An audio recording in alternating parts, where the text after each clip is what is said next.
In Jonah chapter 1, from verse 1, we are introduced to a prophet running away from God. But this story is not just about disobedience, because as Jesus revealed in Luke chapter 24, verse 27, the scriptures speak concerning him. So what is really happening here? Jonah pays a fare to travel to Tarshish. This detail is important because it reveals a principle. Whenever something claims to be from God but requires payment, it is a warning sign. As written in Matthew chapter 10, verse 8, "Freely you have received, freely give." And in Isaiah chapter 55, verse 1, the invitation is clear. Come without money and without price. The things of God are not bought. Our journey with God does not require payment. Just like the Israelites journeyed from Egypt to Canaan, it was the blood of the Lamb that made the way. So why then did Jonah pay? Because he was fleeing. And this shows that departure from truth often comes with a cost. But the story goes deeper. In Jonah chapter 1, God sends Jonah to Nineveh, a Gentile nation, a people with no covenant under the law. So why would God send a prophet to them? Romans chapter 5 verse 13 says that sin is not imputed where there is no law. So why judge Nineveh? What about Cain, who was never given a commandment, yet was judged? What about Sodom and Gomorrah? These questions reveal something important. The story is not about Nineveh, it is about Jonah. Nineveh is the setting, but Jonah is the message. Because God is telling a story, and that story is about Christ. As written in Hebrews chapter 10, verse 7, "Lo, I come, it is written of me."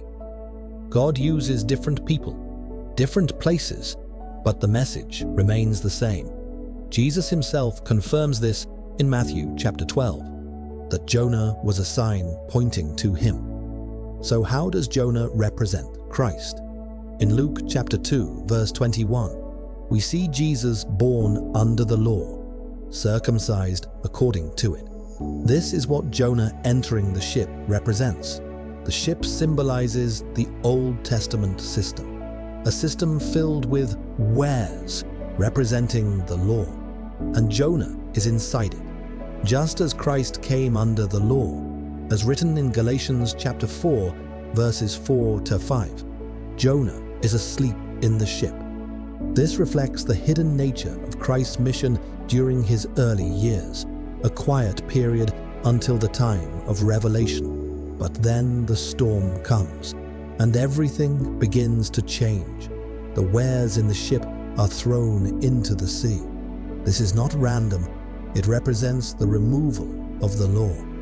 As seen in John chapter 5 and John chapter 9, where Jesus challenges the established system, because his mission was to fulfill and bring an end to the law. As written in Romans chapter 10, verse 4, Christ is the end of the law for righteousness.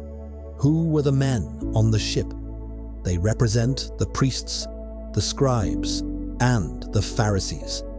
As described in Matthew chapter 23, those who placed heavy burdens on the people. But as Hebrews chapter 10 explains, the law, though demanding, could not produce righteousness. That is why Jesus says in Matthew chapter 11, verses 28 to 30, "Come unto me, and I will give you rest." The ship had to be emptied because a new covenant was coming. So what is the true message of Jonah chapter 1? It is not about morality, not about disobedience, but about revelation, that even in what appears to be rebellion, God was orchestrating a message about Christ, a message about the end of the law, and a message about the salvation of sinners.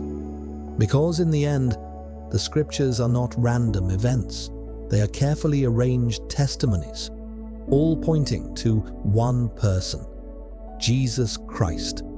and only through the Holy Spirit can that message be understood.